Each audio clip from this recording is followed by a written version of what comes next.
Ushitse ku biyaga vyo mu buraruko bw'igihugu cane cane ku kiyaga na Gitamo kiri neza na neza aho bita mu Bugabira umutumba Rugando zone Kigoma komine Kirundo uhasanga ku nkengera y'ico kiyaga abanyagihugu bariko baravoma abarovyi bariko bararoba amafi abanyagihugu baho bakavuga ko ico kiyaga na Gitamo bagerageza kugikingira mu gukurikiza imetero 50 uvuye ku kiyaga no gutera ibiti vy'umurema bikingira ibidukikije narijya muri kahise ico kiyaga cigeze gukama biturutse ku banyagihugu bavogera ico kiyaga bakakirimamwo. Imvura yari kiragwa abantu bararima atakibazo ariko igihe izuba rya ntibashobora kumenya bati iki kiyaga tugikingiye kizogira akamaro muri kazoza. Rero bene gihugu baciye binjiramwo bakuramwo ikintu cyose bariko bararondera icyo baha ubuzima gusa batitaye kuri kazoza. Basanga turiko turaharima imboga ibitunguru. Rero bamaze kuduha inyigisho baratubwira yuko iki kiyaga na Gitamo gikama kubera twe tuharima tumaze guciyo mikobeko twateye ko ibiti turatera ko ubwatsi. Eka no y'umunyagihugu wo ku mutumba Shenga zone Kigoma aba ahegereye ku kiyaga Gacamirinda amenyesha ko ico kiyaga cigeze gukama burundu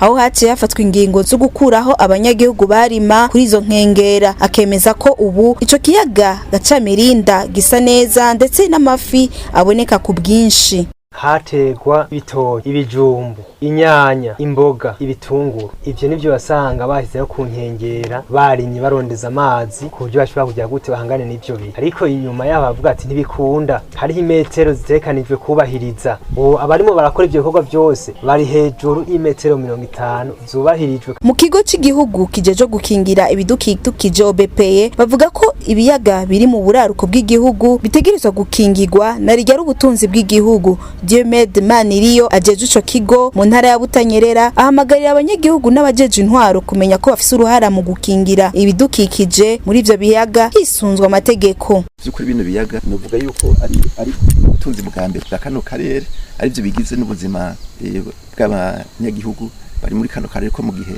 byushika ntibe bikihari ndabona yuko ubuzima butoshoboka.